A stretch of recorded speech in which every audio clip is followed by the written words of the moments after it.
That's just Sports Squad. Name pending. First episode of Sports Squad. This is basically a spin-off of Squadcast. Kelvin and I are here today. Kelvin, just the two of us.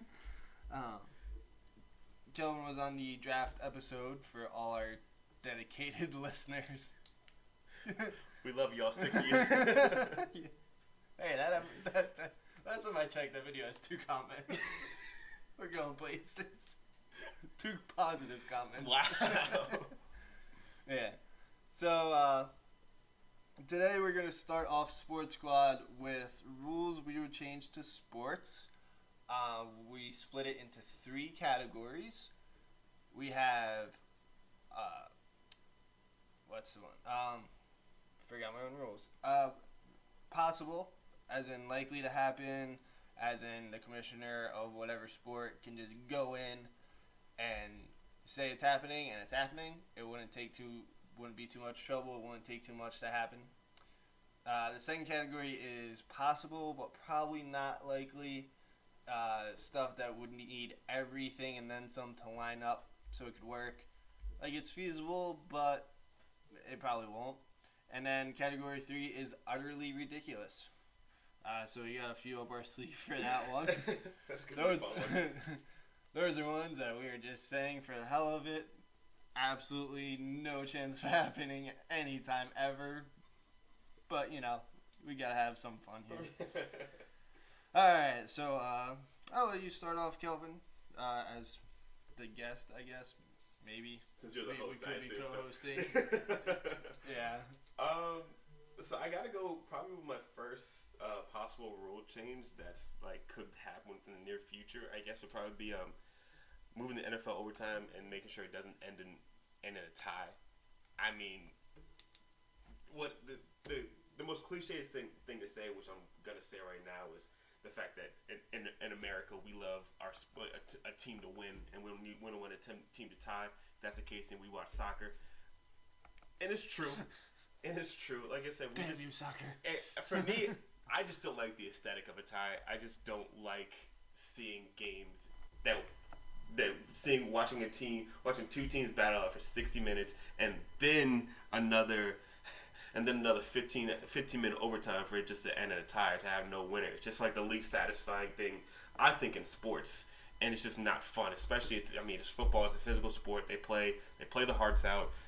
They're running into each other, getting concussions and getting injured every single play, literally risking their lives. And just to have a game end in a tie, I just don't like the way that looks. I think I don't want to go to the route of moving it to where it seemed to where they emulate the college football's overtime system, because I think college football's overtime system works for them, and I don't think it would look right in the NFL, because in college football you start off at the 25-yard line, and an NFL team can move it 25 yards and no problem at all, unless you're the Jets or the Jaguars. But shots fired. 3.5 minutes in the Sports Squad. But I just don't like the way it looks. It just kind of messes up everything when it comes to the playoffs at the end of season 2, where teams are you're trying to figure out what the system is, because a team could be a game and a half back or a half game back because it ended in a game in a tie as opposed to a win or a loss. So I just think that the NFL needs to kind of resolve it. Just to make it seem, just so a game doesn't end in a tie. And also you need to update the rules and let people know that games can end in a tie. Looking at you, Donovan McNabb. I didn't even know. The man was just gonna keep on playing the game. Like, what's up? I was about to go back on the field. What's up? We're flipping the coin for second OT. But no, I just personally don't like how it's run that way, and I just like to see games end with a winner and a loser, and not a tie, because we all lose. The teams lose, and we all lose, and it's just not as fun. So I agree with that. I think the easy solution would just give the other team a possession. Yeah. I think it's a real easy fix. I don't know why they kind of did half of it a couple years ago when they switched the rule. It kind of makes no sense to me. I get maybe one season, try it out, see how it works. But we're like 3 or 4 seasons in now, if I remember. So it's kind of weird that a field goal doesn't win it, but a touchdown does. Right, especially for the team on the first position. Yeah, you know, it's like, oh, you can drive down the field, get a field goal, but the other team is still going to get the chance to get to score. Instead, and you get a touchdown. Like, oh, you get a touchdown. Well, can't do anything for you. If you didn't get the ball, you didn't stop him. That's on you. Like, I feel like that's just kind of messed up personally too. But yeah, there were 2 games last season. One being the Super Bowl, and one unfortunately being the Eagles-Cowboys game. The Sunday night game that they yes, played. I do remember that. Dak Prescott threw a touchdown to Jason Witten. Yeah. Jason Witten is the one Cowboy. I'm like, I can't hate you.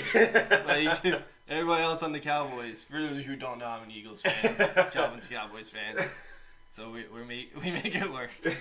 But anyway, that game, because the Eagles never got the ball, and then in the Super Bowl, the Falcons never got the ball. Yeah. Which, a lot of other stuff happened in the Super Bowl. But anyway, I feel like they should have at least a chance to tie it. And if, Matt Ryan or Carson Wentz, in those cases, throw an interception on their first play, then so be it. But they should at least have the chance to do it. I understand that. I mean, I feel like it just makes sense personally. You know, it's just NFL makes sense. Yeah. But I mean, I mean, Goodell wouldn't allow that. So we're a ways away from that because they just extended to 2024 or something like that. Oh, yeah, I forgot he just signed it. Yeah, good luck with that. Yeah. Sticking with football, though, I will say one of my rules that I think could be switched actually real easily would be quarterback interceptions do not count against quarterback if they're deflected. I think if it's deflected, then you don't know what could happen. It's a good play on the defense, but if it gets deflected on the line or if a corner tips it and a safety intercepts it, it should be like an unearned run in baseball. It's not the quarterback's fault, especially if he hits the receiver in the hands, and it ends up somewhere else. It's not the quarterback's fault, so interception shouldn't count against him. You could just break that stat into basically, I don't know how you would phrase it, but earned and unearned interceptions. Right. Like earned and unearned runs in baseball. If there's an error in baseball, and the guy scores, it doesn't count against the pitcher. I think the same should go against a quarterback in football. I agree to that, and I'd actually want to extend that a little bit more too, just because when it comes like certain incompletions, when it comes like a wide receiver dropping the ball, and they're like, oh well, they were perfect, the quarterback was perfect, Yeah. but the wide receiver dropped the ball, so it's an incomplete pass on them, And then that kind of, I mean, if you got a quarterback working on a perfect passer rating, then you kind of hate to see that. I know that kind of grinds your gears in and of itself too, because I know you hate the concept. I hate the number. Yeah. I don't hate the concept of a perfect passer rating. Well, I feel like you kind of hate it a little bit about it too, just because you can go 7 or 8 for passing, and you could have 2 touchdowns. Oh, okay, we're still going. Technical difficulties there. Hopefully we get over that. But perfect pass rating. What were you saying, Kelvin, about the number? Well, I mean, like I said, it just doesn't make sense for a number. It like 158.3 just doesn't seem like a nice, well-rounded number. Same with the monsoon coming, so I think the power's coming out. Oh, well then. All right, power is out during Sports Squad. Good thing is everything. My laptop is charged 75%, so we're good. So we're doing this in the dark then. Yeah. We're here for it. Squadcast in the dark. Off to a rockin' start. Oh, there it goes. There we go. We're back. We're back. Technically, we never left. If we never said anything, you guys would have never known. That was an experience.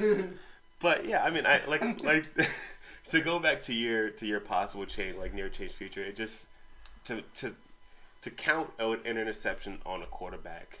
Granted, I know sometimes it could get messy at times too, because it could be like a slightly too high pass, but you have a good enough wide receiver that they can get like a couple hands on the ball and they might just like tip drill it up to the defender. So I mean, it could get messy when it comes to that. But I definitely understand. I definitely agree with the point that interceptions shouldn't fall onto the quarterbacks if the wide receiver drops it, or if a wide receiver tips it up and a defender gets it, or something like that, or something along those lines. It doesn't make sense.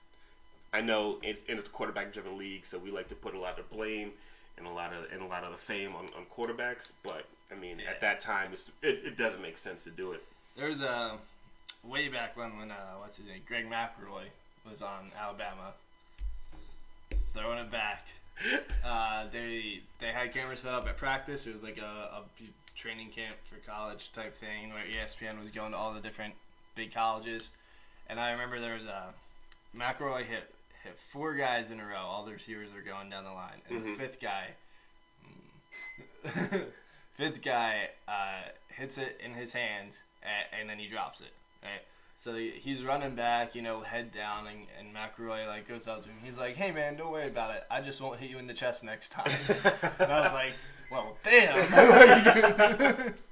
That's. I mean, yeah. So It's kind of like with Manny Machado playing third base for the Orioles. It's just kind of just like he like no matter how crazy of a throw it is, like he'd be falling back 1 foot and just launch it right into the glove of Chris Davis all day every day. And it's like, hey man, can you just keep it move it around so it's not always in my chest or something like that, Yeah, I remember Chris Davis saying he wants to scoop himself. Yeah. That's the fun part for a first baseman. Yeah. Oh, football.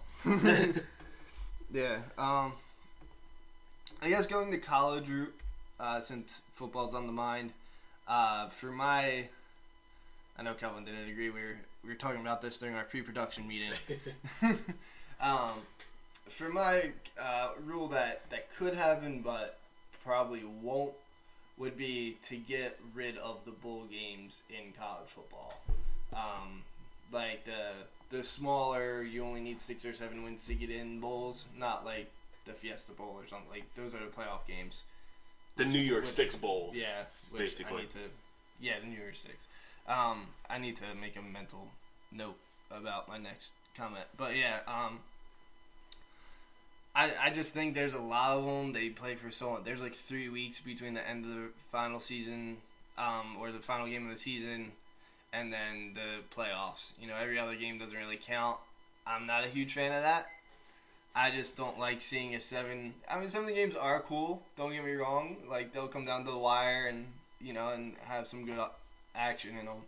But I can't get into a game where it's like a 7-win team against a 9-win team, and then nothing really comes out of it. Like they don't make it to the playoffs because of it. They don't really win anything. They win some type of trophy for the bowl game, but like trophy's a trophy. Yeah, but I mean, it's basically the participation trophy for everybody. Yeah, it's consolation prize. Yeah, it's fine. So that's my rule. That's something I think that could happen. They could easily I don't think easily, but they could say, hey, we're getting rid of bowls. We're gonna stick with the 4 team playoff. Have 2 bowls leading into national championship, and that's that. And I also think if that happened, they could bump up the playoffs to before Christmas, so it doesn't interfere with that much with the NFL playoffs. But that's a whole process there. That's a whole ordeal. For this, I don't think that it could ever happen. I don't think it's a real thing. Because the NCAA does this thing where they love to make a whole lot of money for off of unpaid athletes, and they're gonna continue to do that. Doesn't matter if that's why they keep on extending. Like, oh yeah, you have 5 wins as a team this year. Yeah, just slide onto the bowl game right here. Yeah, 5 wins. Because it's people like. It's gonna go on ESPN. It's gonna go on one of the list networks. It's gonna be a nationally televised game, no matter what bowl game it is. It doesn't matter. True. I never even thought of it. They're on ESPN. So they're gonna make money. It's not like so that's why I don't think it could ever really happen. Just because the NCAA is always about getting their money, and they're gonna continue to do so. If it's as simple as playing 65 unnecessary bowl games that most people don't want to see. I mean, at the end of the day, it's good for a lot of the student athletes as well. They get to go to a stadium that they've probably never been to before, that they probably never will go to. There's always at least maybe a couple different players on each of these teams that might have a chance to go to the NFL. So this is just another game that they can shine in. So that's kind of why I like it. I mean, it gives them an opportunity to have one last game where they're going to play a team that's not in conference, that's going to throw something completely different at them.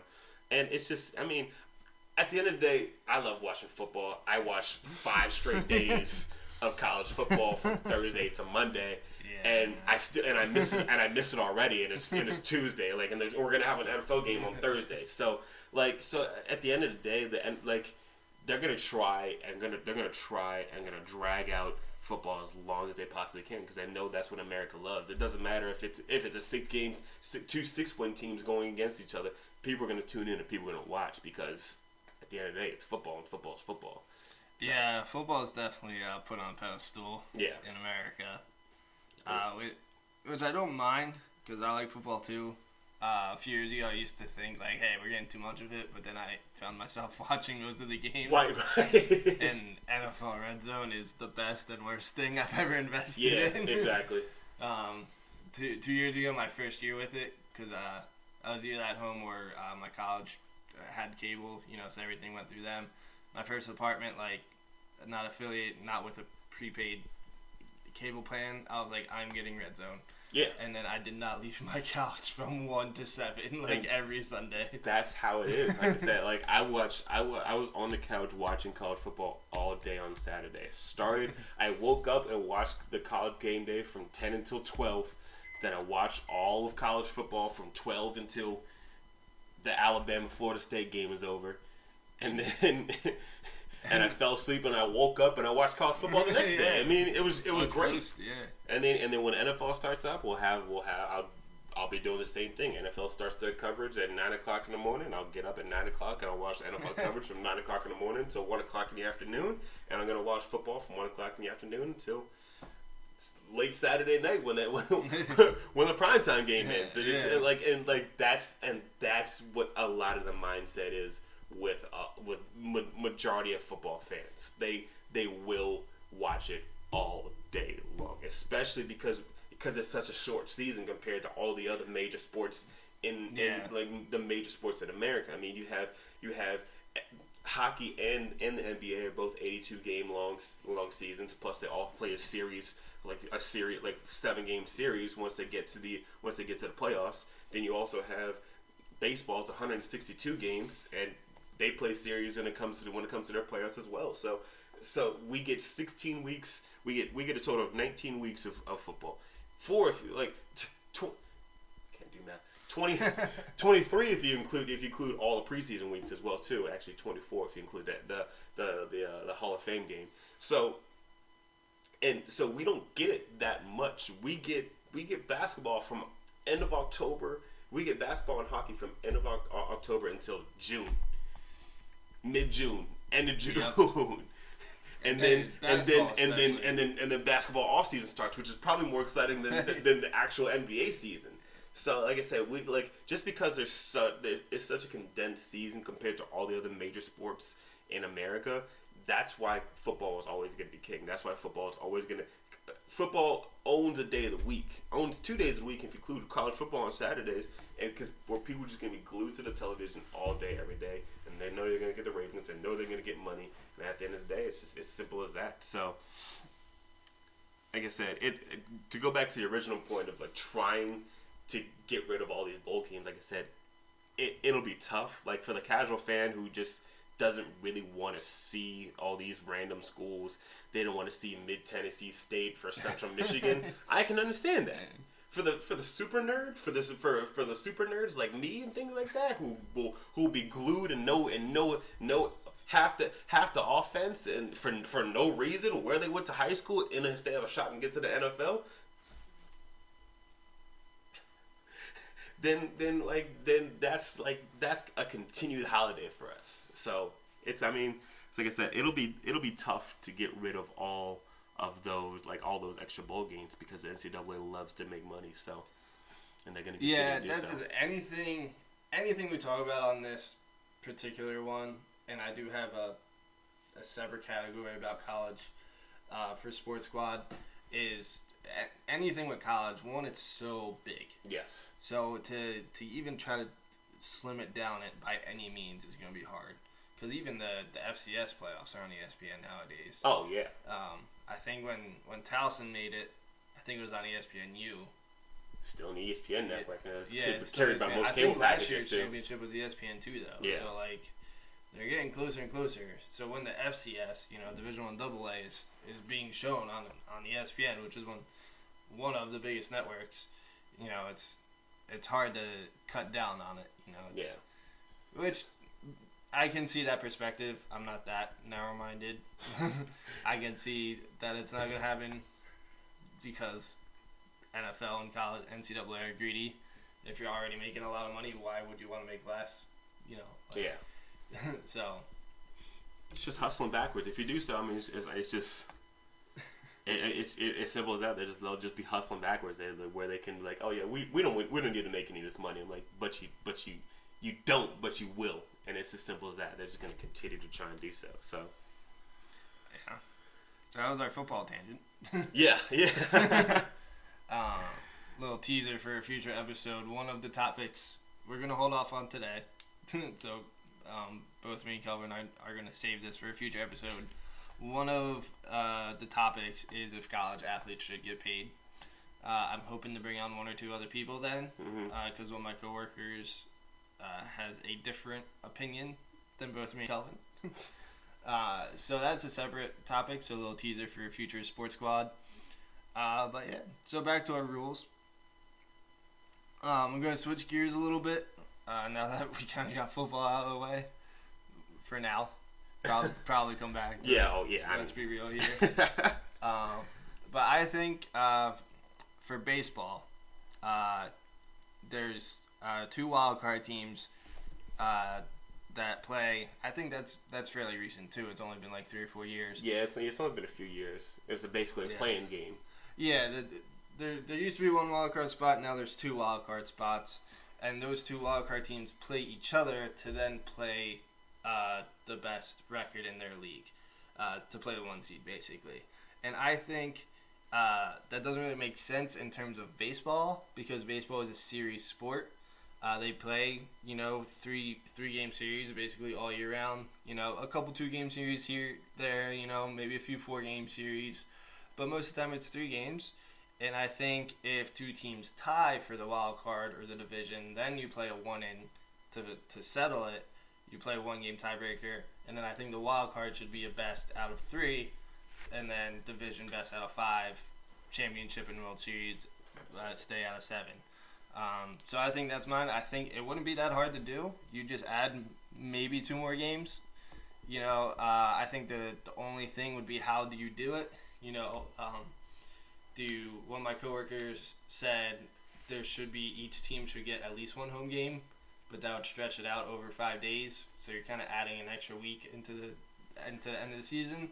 But I don't think that's big of a deal. You know, it's not too bad. It's what you normally play. If you make the playoffs, then you get a playoff game, which is, like my coworker said, it kind of owes them to the fans. Mm-hmm. Sorry for Orioles fans, but last year, they... Oh, God. Freaking you, Baldo. Baldo, yeah. Orioles are my AL team, so I'm not taking a shot at Orioles. And I can't really talk as a Phillies fan. Go Iron Pigs. It made the playoffs. Yep. Bacon uniforms. Anyway. Small minor league tangent. Those are the second best logos in all of minor league baseball. I don't think anything will beat the 51s, though. The Area 51ers. The Las Vegas Area 51ers, greatest team I think I've ever experienced. I got the fortune of experiencing the 2 greatest minor league teams I think ever between them and the Iron Pigs. Yeah, the Iron Pigs are great. The Rubber Ducks of Akron are pretty good too. I mean, you can't forget about the Albuquerque Isotopes. There you go. God, minor league baseball. What a crazy world. It's probably more wild and outlandish than when you get to like Canadian League football teams, like the Argonauts, the Stampeders, Calgary. No, that's hockey. I was about to say the Flames. No, yeah, that's hockey. Calgary does have a team. I don't know what they're called though. I don't even know how big Canadian football is. Like, I don't know. They could have like 4 teams for all I know. It's like the WNBA. I'm just like, yeah. I think the Saskatchewan Rough Riders or something like that. That sounds like I'm pretty sure that's the one that Vince Young tried out for and got cut. The mighty have fallen. Former first-round NFL draft pick gets cut by this Saskatchewan Roughriders. And arena football teams are kind of crazy too. Philadelphia Soul, yeah. The New Orleans Voodoo. Yeah, the Voodoo. Pittsburgh had one. I don't know what happened to them. The Orange Crush. Yeah. Trying to think, the Dallas Desperados. It used to be the Las Vegas Gladiators, but then they moved to Cleveland. Oh yeah, they did. I Yeah. forgot about that. That's when We didn't have a lot of sports in Las Vegas. they had arena football. We had arena football. We had 1.5 seasons of the XFL. Looking at you, Las Vegas Outlaws. That will not be the only XFL reference on the show. Side note, check out that 30 for 30. That was actually record. really interesting one because I didn't really know too much about the XFL. I didn't know it was WWE meets NFL, and that's amazing. I knew it was Vince McMahon, but I wasn't sure how connected it was to wrestling, and it was pretty connected. Yeah.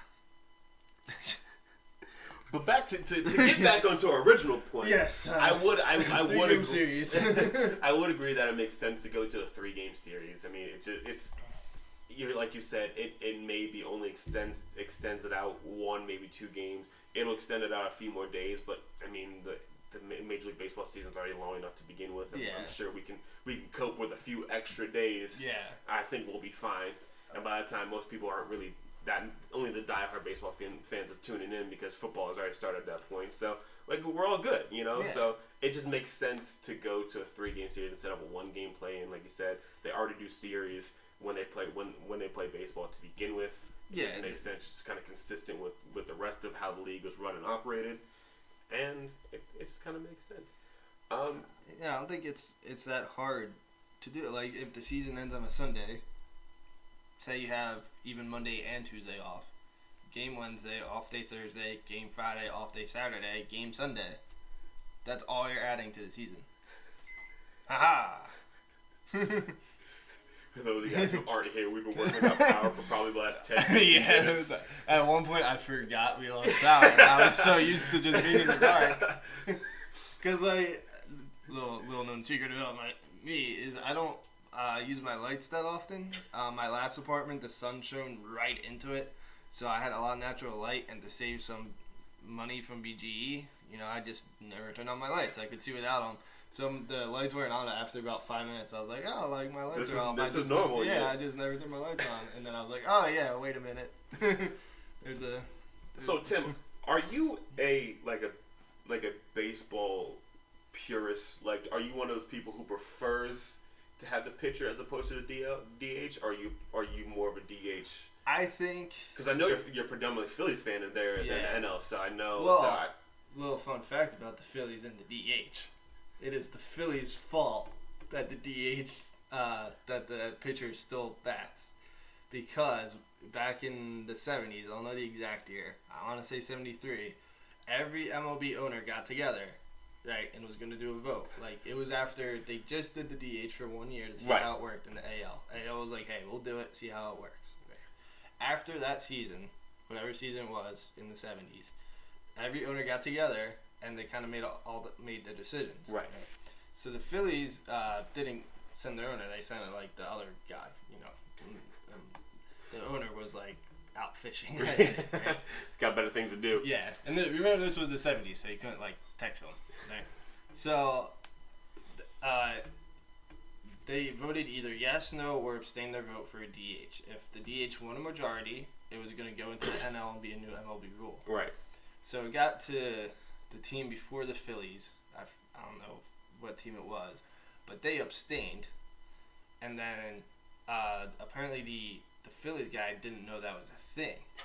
So he also abstained, thinking it was voting like, I think either one way or the other, voting for the DH to like be a thing. And that evened the votes because of those two abstained. Right? That evened the votes, and they never changed it back. Right. So the AL just kept the DH. The NL never did. They never adopted the rule. And that's why we have this now. The thing is, I lean towards the DH, but I also think the pitchers should just know how to play baseball. That's true. I think that's kind of like a half, I mean, like you said, I mean, if you've been playing baseball, I'm assuming you've been playing baseball all your life. You had to hit at some point. Like, you didn't just walk up and like, nah, I'm not hitting. Yeah, like, I'm not hitting.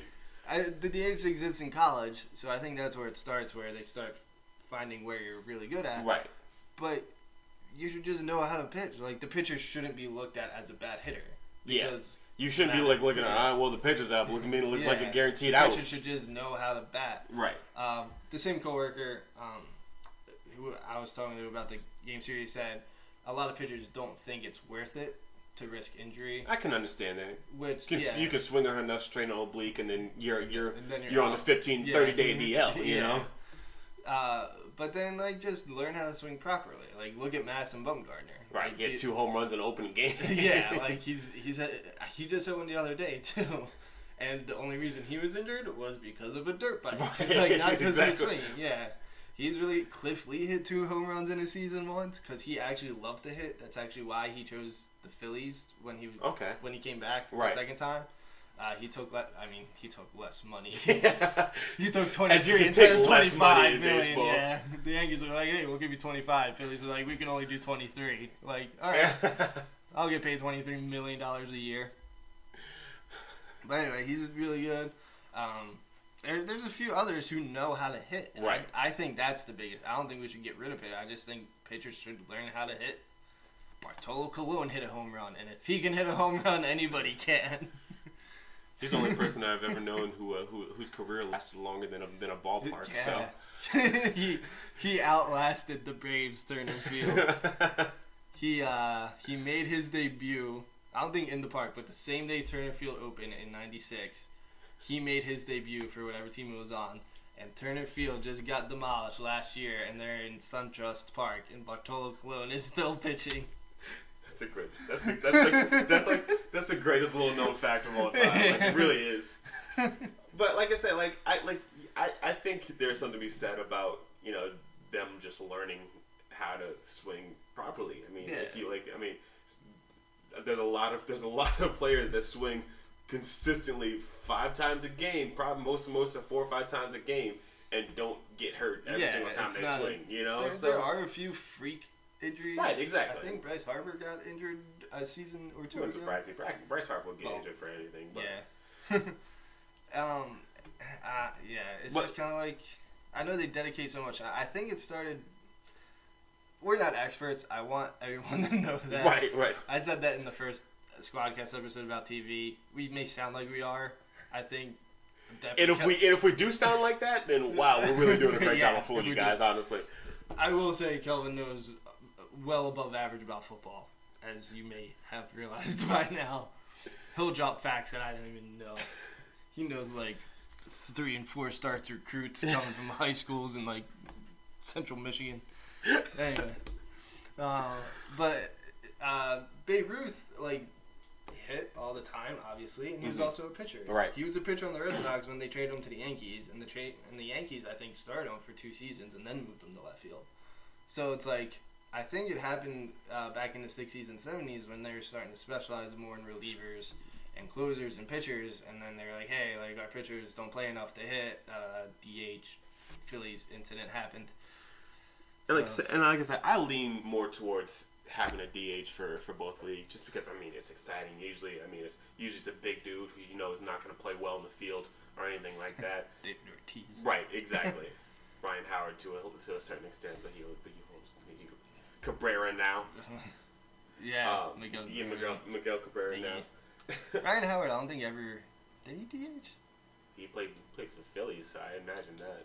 Yeah, but he was on his first base, so he was NL. Yeah, I think he made DH to interleague play when they needed him to. Right, exactly. Look, when they had he was on the Phillies most of his career. But like I said, it's just kind of exciting to have the DH, like it's not a guaranteed out. You know. Yeah, like I don't mind it. I'm not one of those people who's like. Right, exactly. Yeah, we're just like, it's like, no, you're ruining the sanctity of baseball. I'm like, well, baseball used to have a lot of black players, so like, what's his name? I don't know his name. Player on the Pirates this year, first African-born player in the MLB, Really? It took until 2017 for that to To have happen. an African boy, that's insane. Yeah, that's crazy. I was talking to our friend Ryan. Loyal listeners may know from Squadcast episode. He's been on this third most behind me and Blake. I was talking to him the other day, and we were talking about the fact that, like, oh wow, like sports still have a long way to go. Not to get like all philosophical and deep, but like they're like. But they do. I mean, like 2017, and there was never an African-born player, Ichiro kind of started the Asian trend, but that's Ichiro. Ichiro's he's like 42 years old, still playing. Marlins, right? Yeah, he's for the Marlins. Yeah, he's on the Marlins now. He had a home run against the Phillies 2 weeks ago. Well, that's not saying a lot there, Tim. Yeah, but it's still Ichiro. My favorite thing the fact that you guys just had a series against the Marlins and you didn't give up 18 home runs to Giancarlo Stanton. He just that's how he breaks the record. Just breaks the Phillies. It would be against the Phillies. You know, of all teams, it would be against the Phillies. So dude, he's on fire. 53 home runs. That's absurd. No, my favorite Ichiro fact involves Barry Bonds, which that's one thing I'm strong against. But anyway, 2001, they both won the batting title. Mm-hmm. Highest batting average in their respective leagues. Biggest difference in hits among batting champions ever. Because Barry Bonds got walked so many, so I can imagine, yeah. And Ichiro went 3 for 4 every game. He had I think he had 298 or something. I'm not sure if he hit 300, but then Bonds only had 156 singles. It was the biggest difference in hits between batting champions ever. So yeah. So you know fun little factoids about baseball like that. I don't know anything like that. So. Yeah, I know some strange things about. There is. I'm trying to think about weird baseball facts. So you're gonna work down this list a little bit longer. On my list of could happen, but still a little bit ways away, is 8 teams in the college football playoff. I know we've talked about this a few different times, but and I think that could be connected to my bowl thing. One or two of the bowls before right, exactly. Like I said, you just honestly, it's just you just extend the New Year's 6 bowls, and I mean, it's as simple as that. I mean, I don't think it's. It makes sense to do so. I know the argument can be made, well, if you allow the 8 teams in, then you have to when it comes to it, there's gonna be some other teams. No, I mean, for top 8 teams, you're looking at a top 10. You're looking at at any given time. I mean, excluding say Alabama doesn't exist at any given time, any team can win the national championship. Excluding, like I said, assuming that Alabama doesn't exist. Clemson, Alabama, Ohio State. Yeah, Ohio State won the first official college playoff. Clemson put them to the test 2 years ago. Yeah. So I mean, like I said, and I mean, Alabama still destroys everyone. Right, exactly. But at the end, like I said, it's still at the end of the day. I mean, it just makes sense to do 8 teams. That's a solid number. It's not too big either. Right, 4 is still kind of small, because the 5 or 6 team is still pretty viable. Right. Whereas if you let in 9 or 10, and you compare it to the top 4, then you're like, okay. Right, exactly. And like I said, I wouldn't want it to get that big. I think 8 teams is kind of like the perfect little niche, because like I said, when it comes to 8 teams, all 8 of those teams have a legitimate shot at winning the national championship. They're all that good. And it's simple. I mean, because the margin between teams in college football is not as wide as amongst those top teams. It's not as wide as a lot of people believe. You saw Alabama, Clemson last year, Clemson and Ohio State last year, even though Clemson beat them 31-0. That should have been Michigan. But I mean, and then last year you had you had a phenomenal Rose Bowl game where 2 teams that looked like they could have been in there between Penn State and USC. Both those teams really showed up. Was Penn State it was 6 versus 9? Was that the seeding? They were both top 10. Yeah, they were both top 10. But I remember. But the thing is, and especially with the way the college football playoff system is worked out, is if you have a tough road early on in the season, you could easily miss out on a playoff. USC did this last year where they played Alabama week 1, and they they got destroyed. They lost like 44-6, if I'm not mistaken, and it was just they didn't have Sam Darnold in there as a starting quarterback. It just wasn't. They just weren't the same team that they were at the end of the season, and they got punished for it. So it was tough to watch them like win the Rose Bowl and win this great game in the Rose Bowl, but not have the chance to like make it further and maybe get redemption against Alabama and deeper into a college football playoff. And it just, like I said, all those teams are good. I mean, Michigan was up top there last year. I remember 2 years ago when it was TCU and Ole Miss, and TCU just beat them like they stole something. And there was they were the 5th team out, but I mean because they were in the Big 12 and they didn't have that bowl, they didn't have that championship game. They were discounted. It was like, well, they have one less win than everybody else. So I remember, I mean, it ended up working because the 4th seed ended up winning the national championship in Ohio State. But I mean, if you extended it, then you would have had TCU would have had the opportunity to make it to that rating as well. Also, another thing I think we need to change when it comes to like the college football playoff seedings is just not really, and just kind of like wait to release the rankings, because or vice versa, start from the beginning. Right. Don't wait until week 4 to have the official college. They should do a preseason ranking. Right. And then from week 1, the rankings are the college board. Exactly. Or yeah, exactly. I like that too. Just make it consistent. Like, don't wait halfway through the season. Like, all right, now we can start doing it. We've now evaluated teams.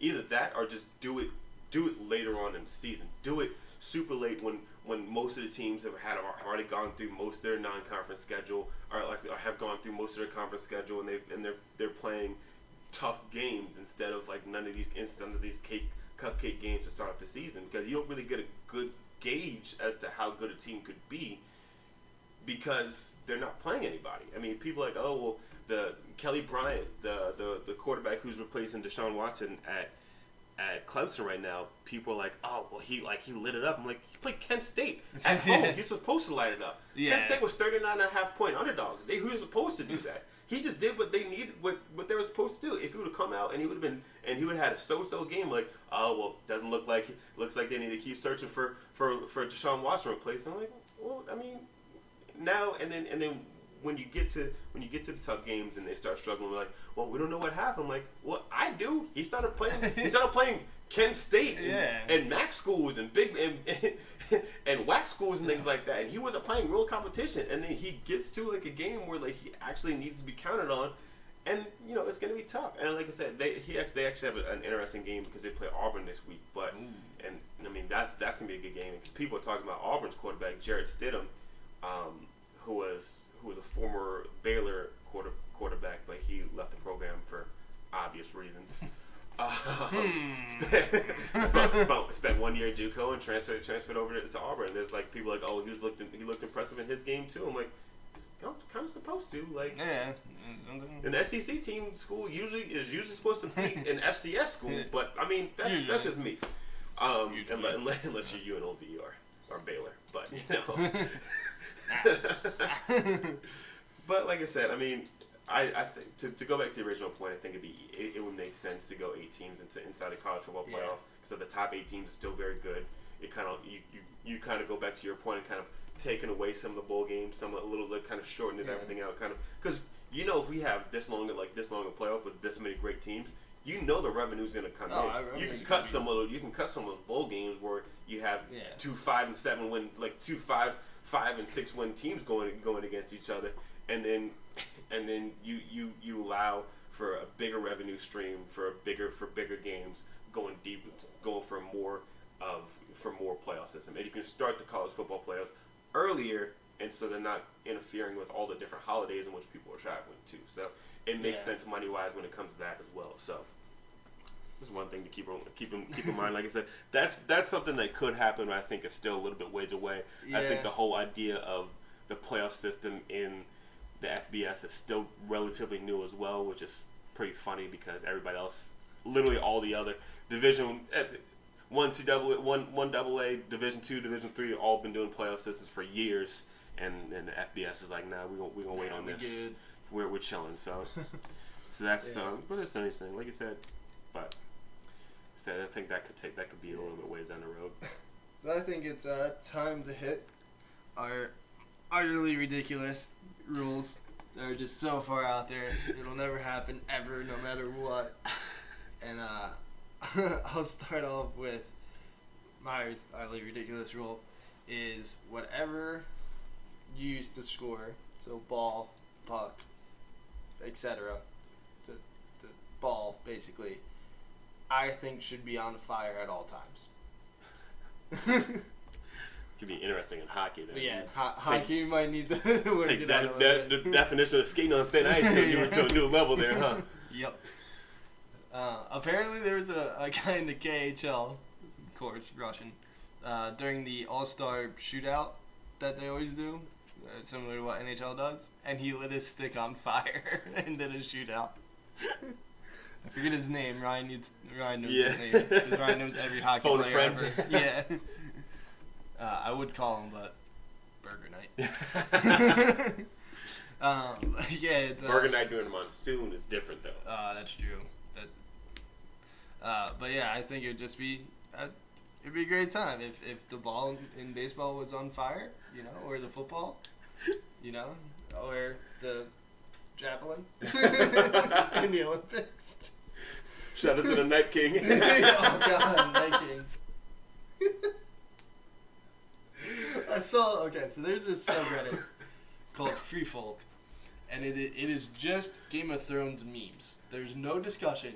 There's no, what's going on? What could happen? It is just flat out hilarious memes involving Game of Thrones. And somebody made a GIF of, spoilers, the Night King throwing the ice javelin, and he brought his hand back, and then it cut to one of the other White Walkers, and it was like, dude, why are you doing the Nazi salute?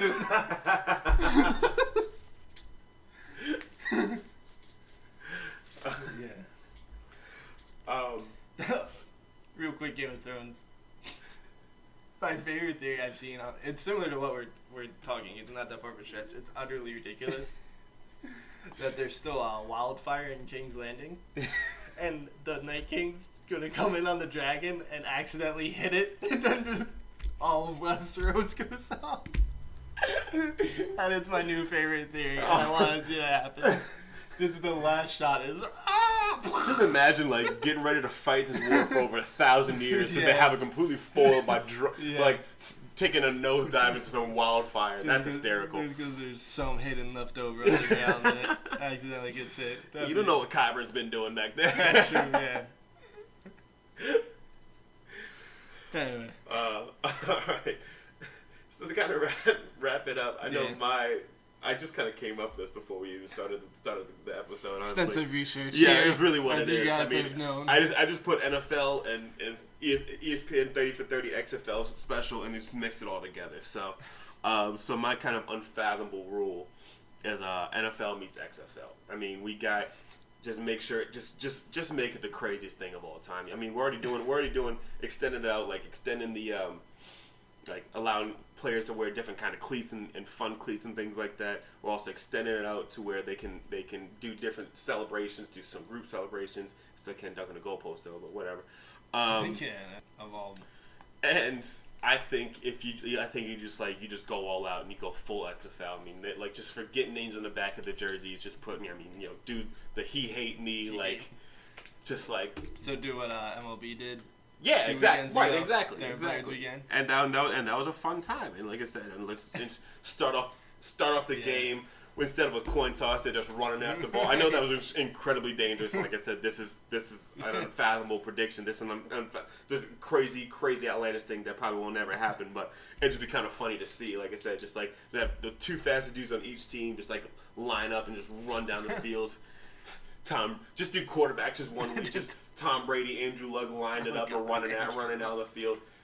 Tom Brady's playing at 50 years old and still running. It's hysterical. I feel like that would be fun. Like I said, I mean, the NFL is finally doing a decent job of expanding it out and be like, oh yeah, we're supposed to be we're still entertainment. It's unbelievable as it sounds. So let's try and make this a little bit fun for everybody else to watch at home too. We'll have them do different fun celebrations, have different kind of cleats. A lot of times the cleats are for a good cause as well too. I mean, it's not like it's not like Dorial Green Beckham for the Eagles last year. It's like where there was last year. There was last year when they were like, oh yeah, you can wear like crazy cleats for like a good cause, like domestic, like as outreach against domestic violence. You would continue to do like pink for breast cancer. Yeah, there's some autism. Different things, autism and things like that for a good cause and things like that. And then Dorial Green Beckham, wide receiver for the Eagles, he was like, you know what? My good cause, I'm supporting Kanye West. I'm gonna wear my Yeezy cleats, and he did, and he got fined for it. Yeah. Which I mean, but you're gonna see that more. I mean, you're gonna see people like athletes wearing like Yeezys more and things like that, just because the NFL is kind of like branching out and they're finally doing better things. I mean, Roger Goodell is still a train wreck, and I'm not a fan of him right now, but you know. But I mean, I think that'll be fun if you kind of make it more entertaining for the league. I'm not saying go full Vince McMahon on there and things like that, and just go completely nuts on it, but just make it slightly more fun for everybody at home. I was thinking Vince McMahon coming down like through the players' tunnel doing a just strut. Like just the arm wave too, like he's Conor McGregor too. Which Conor McGregor definitely did steal that from McMahon, but it's fine. I mean, that's a fair theft. Daniel Bryan stole his thing from an MMA fighter, so goes both ways. Makes sense. The yes chant was from an MMA guy. Okay, I had no idea. Yeah, shout out to What Culture. You guys are awesome. They did a video of like 10 things WWE wants you to forget about, like certain wrestlers, and they do like different wrestlers. And okay. Like, oh yeah, don't forget, like that happened and that happened. And they did one about Daniel Bryan, and they're like, oh yeah, he totally stole his yes chant. But Daniel Bryan, being the cool guy that he is, like asked him to do it. Right. You know, he asked the fighter. He was like, yeah, hey, can I do that? And he was like, yeah. Okay. And he gave him credit too. Right, exactly. He's probably gonna get more publicity in WWE than the other guy is in UFC. So it makes sense. I mean, it's smart branding for the UFC fighter. Be like, oh yeah, I started that. You know. Yeah, you know. So I'm just thinking of the crazy rules arena football has now. Yeah, right. I mean, just like make one game where like just make a random one game in the middle of the season where you're just gonna have like arena style football league and just like play 50 yards and just like have people slam each other on the walls and everything. And still over the walls, catching off the net. Right, exactly. And if it hits the post too, it's still alive, so you get some crazy things on the kickoff. Right. Just do all different, like just like incorporate different elements from different leagues. Like make a 20-yard end zone like the Canadian Football League has. The uprights up front. For uprights in the middle of the field like the old school NFL used to be. I mean, it's just a concussion nightmare. It's like, oh yeah, you go, yo, run a post. Yeah. Yo, run a post there, all right? Alright, so this current recording is at 52 minutes. So, is it really? Yeah, but that's not counting the incident. Oh, yeah. So I don't know if it's 52 minutes continuous. I don't know if it's 52 plus 10 from. Yeah. Some random. In case you're random, yeah. Unserious, unfortunate events.